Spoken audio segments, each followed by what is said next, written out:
Good day to all my friends, subscribers, and viewers. We have a new listing. This is 938 square meters for 4,500 pesos per square meter.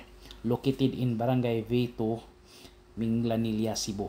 A mountain barangay in Minglanilla. Approximately 3 kilometers away from National Highway, more or less.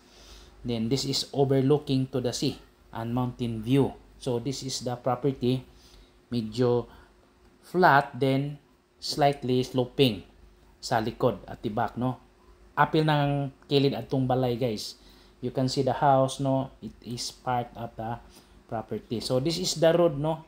It is really along Barangay Road. This road will connect to Barangay Tubod. Mo shortcut siya sa Barangay Tubod. Tuyok ra siya, guys.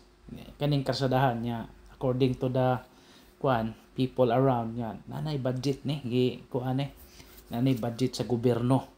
So as you can see, with so many kanang ang atong for sale with so many banana trees. So this is the surroundings of the property. Naagi mga balay, no? Water, electricity, signal, of course available yun na, guys. So this one, guys, atong gibutan 938 square meters. Dili pa siya titulado, not yet title, but it is under the name of the seller. So tama na to, no? Murag ni dulhog yun dito sa ubos. So dako pa man siya, although there was a plan nga i-widen ang road because it will they will have a concreting zone. So mao na istoryas mga silingan, guys. So nituyok lang ta dito, mo nang medyo layo, pero kung mo shortcut na siya sa tubod, according to my kay naman sa koy parente diri sa tubod, duol rasad na siya, guys. Diha na dulhog na dito. Kay tubod naman ang ubos ana.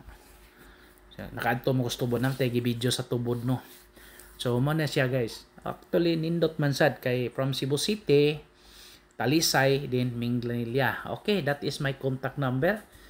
WhatsApp or Viber, and email at katurzan@yahoo.com. You can message me at my messenger, Facebook account, YouTube, daghan tag kuan. So mana, guys, kana na agad, no.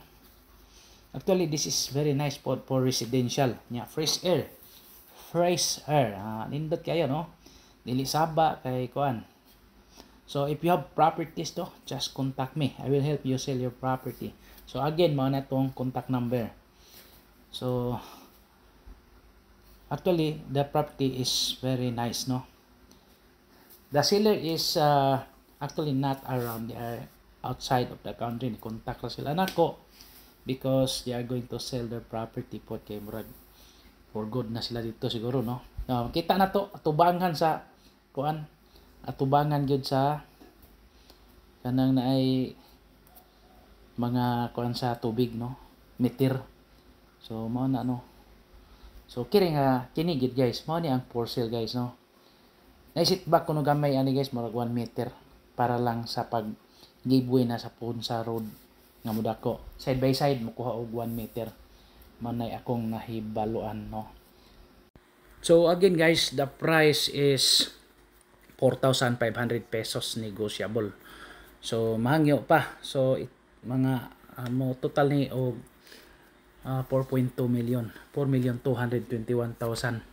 So in reality, guys, no, duha ni kalote tag 469 square meters gatapad.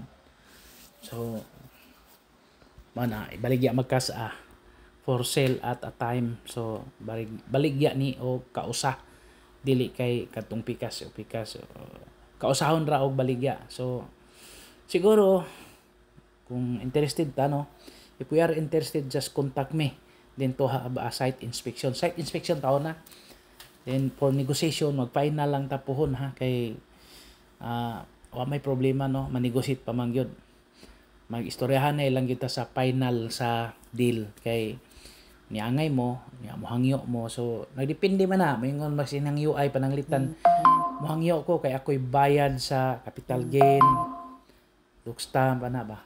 Depende na, pananglitan po day og di lang ko mohangyo. Kamo si seller bayad sa capital gain o dogstab. Depende sa negosasyon guys. Wa magpasabot nga hangyo gyud ang kuan. Nagdepende lang ha. Nagdepende. So mo na, no? So this is really the property for sale. For inquiries, just contact me and please subscribe our YouTube channel. Thank you.